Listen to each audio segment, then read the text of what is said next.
میں وہاں گیا تو مجھے اندازہ تھا کہ ظاہر اگر مجھے انہوں نے شامل کیا تو آرٹ اور کلچر کے حوالے سے کیا ہوگا.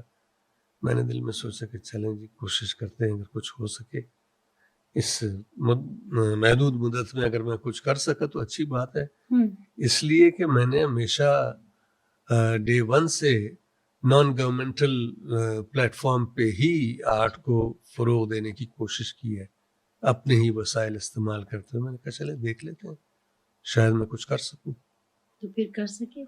میں نے آئیڈیاز دیے بلکہ پہلی کیبنٹ میٹنگ میں جب سب اپنا تعارف کرا رہے تھے اور میری باری آئی تو میں نے کہا میں ایک کمی منسٹری کا منسٹر ہوں جس کی کوئی اہمیت نہیں ہے اس ملک میں، لیکن حقیقت یہ ہے کہ یہ بہت اہم شعبہ ہے، لہٰذا آپ لوگوں سے گزارش ہے کہ اس کو ذرا موقع دیں کہ یہ اپنا کچھ رول پلے کر سکے معاشرے میں اور اس حکومت کو کچھ بہتری کی طرف لے جا سکے. یہ میرا ظاہر ہے، میں نے کہا میں جمال شاہ ہوں، یہ آپ کا آغاز تھا، یہ میرا آغاز تھا. اور میں نے کوشش کی کہ پی این سی اے جس میں اگین مجھے for some reason Parvez Rashid صاحب بڑے اچھے دوست ہیں، بڑے اچھے انسان ہیں. کسی زمانے میں 2013 یا 14 میں شاید یہ پی ٹی وی کے ایم ڈی کی پوسٹ اناؤنس ہوئی تھی تو میں نے کہا یار میں کوشش کر لیتا ہوں. میں نے اپلائی کیا اور 3 انٹرویوز ہوئے، تینوں انٹرویوز میں نے ٹاپ کیے اور میں ریکمینڈ ہوا. ہمارے ایک دوست ریجیکٹ ہوئے لیکن پھر وہی ایم ڈی بنے. تو وہ جب بنے تو مجھے پرویز رشید نے فون کیا کہ شاہ صاحب کچھ چیزیں ایسی ہوتی ہیں جو ہمارے ہاتھ میں نہیں ہوتی ہے، تو میں آپ سے گزارش کرتا ہوں کہ آپ پی این سی اے کو سنبھالیں. میں اس وقت سخت غصے میں تھا، میں نے کہا جی چھوڑیں. پھر وہ مسلسل لگے رہے تقریباً 1 سال میرے پیچھے کہ میں پی این سی اے جوائن کروں. میں نے پی این سی اے جوائن کر لیا اور جتنا میں کر سکا کرتا رہا. اپنی کیپیسٹی میں محدود میں نے پی این سی اے کو بہتر سے بہتر کرنے کی کوشش کی، پالیسی وائز بھی اور پروگرامنگ میں بھی سلسلہ ٹھیک رہا. تو یہ سلسلہ جب آیا تو میں نے یہی سوچا کہ میں دیکھ لیتا ہوں. حالانکہ پی این سی اے سے بھی میں خوش نہیں تھا، اس لیے کہ بیوروکریسی نے جو منسٹری تھی اس کی اطلاعات کی. ہماری پہلی میٹنگ جو تھی بورڈ آف گورنرز کی، بورڈ آف ڈائریکٹرز کی، اس کے منٹس 3 سال تک اپروو نہیں کیے. یعنی میں 3 سال وہاں جتنا بجٹ میں نے اسپینڈ کیا وہ ان لافل تھا. ان کی یہ حالت ہے کہ وہ توجہ ہی نہیں ہوتی ہے کہ یہ کام کرنے والے ہیں. بہرحال میں نے کہا منسٹری میں شاید میں کچھ کر سکوں، پی این سی کو بھی فائدہ ہوگا دوسروں کو بھی. اور میں نے تمام ادارے جو تھے ان کو یکجا کیے. میں نے کہا کچھ بہت ہی بنیادی اہمیت کی چیزیں ہیں، پروجیکٹس ہیں، پروگرامز ہیں، وہ آپ کو کرنے ہیں. میں نے ان کو کہا کہ دیکھیں ہم پاکستان کے بچے جو ہیں چاہے وہ کسی غریب گھر سے ہوں یا امیر گھر سے ہوں، متوسط طبقے سے ہوں، جو بھی ہوں، یہ سارے کے سارے بچے جو ہیں ان کو انگریزی کے تقریباً تمام رائمز یاد ہیں، پیرابلز بھی یاد ہیں، ایڈیمز بھی یاد ہیں، لیکن اپنی زبانوں کو پتہ ہی نہیں ہے. تو ہمیں یہ کرنا چاہیے کہ ہم پاکستان کی جتنی زبانیں ہیں ان کا جو فولکلور میں بہت آتھینٹک مواد ہے اس سے چیزیں اخذ کر کے سلیکٹ کر کے ہم اینیمیٹ کریں اور خوبصورت سٹوری بکس وغیرہ بنائیں، نغمے ہوں، اس میں پہیلیاں ہوں، ٹنگ ٹوسٹرز ہوں. یہ اب کام میں نے کروایا. میں نے کانفرنس بلائی، ادیب آئے تمام زبانوں کے اور چیزیں سلیکٹ ہوئی. میں نے کہا یہ کرنا ہے، بجٹ بھی تھا. اور دوسرا کام میں نے یہ کہا کہ ہم نوجوانوں کو انگیج کرنا ہے تاکہ ہمارے نوجوان جو ہے وہ خود سے بھی واقف ہوں اور اپنے گرد و پیش سے بھی واقف ہوں اور کوئی آئیڈینٹی کرائسس نہ ہو. وہ بالکل بااعتماد انسانوں کی طرح